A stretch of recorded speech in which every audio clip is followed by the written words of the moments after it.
Health Organization (WHO) has refuted the claims that a and match regimen of Covaxin and AstraZeneca Covishield vaccine would yield more effective results. Issuing a press release, WHO clarified that it has not issued any such statements and the attribution is false. The press release reads, such misinformation can lead to grave consequences for the public.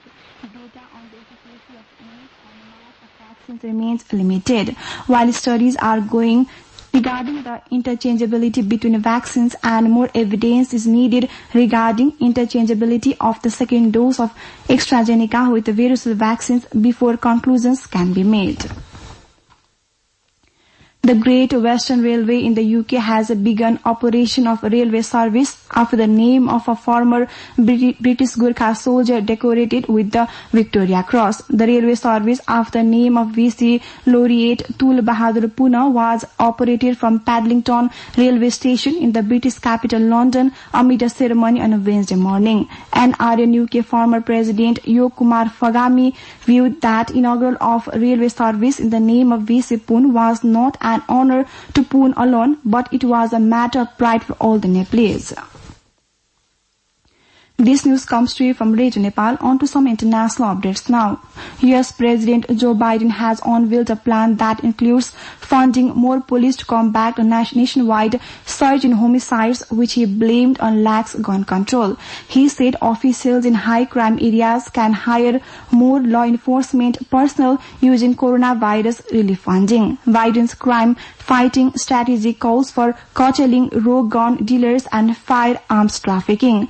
Republicans are depicting Biden's Democrats as weak on crime amid calls by left-wingers to defund the police. Thousands across Hong Kong rushed to snap of the final edition of pro-democracy paper Apple Daily, which closed its doors after 26 years. Overnight, hundreds braved heavy rains, gathering outside its offices where 1 million copies were being printed. The publication decided to shut down after its reports were accused of breaching a national security law, leading to freeze on company assets. In the early hours of the morning, newsstands across the city saw long snaking queues with people eagerly hoping to pick up the very last copy of the paper.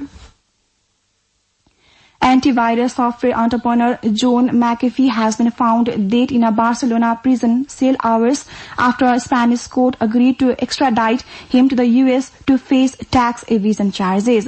The Catalan Justice Department said medics had tried to rescue the 75-year-old but were not successful. He added that everything indicates McAfee had taken his own life. A controversial figure in the tech world, his company released the first commercial antivirus software. McAfee virus can help to spark a multi-billion-dollar industry in the computer world and was eventually sold to technology giant Intel for more than $7.6 billion. With this, we have almost come to the end of this news bulletin, but we're wrapping up the headlines once again. Supreme Court continues hearing on petitions against House of Representatives dissolution. WHO refutes efficacy of mix and match of different vaccines, and US President Joe Biden backs funding more police to fight crime wave.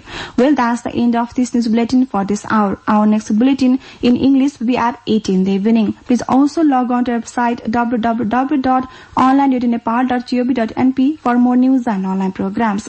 Till then, stay tuned and have a good day.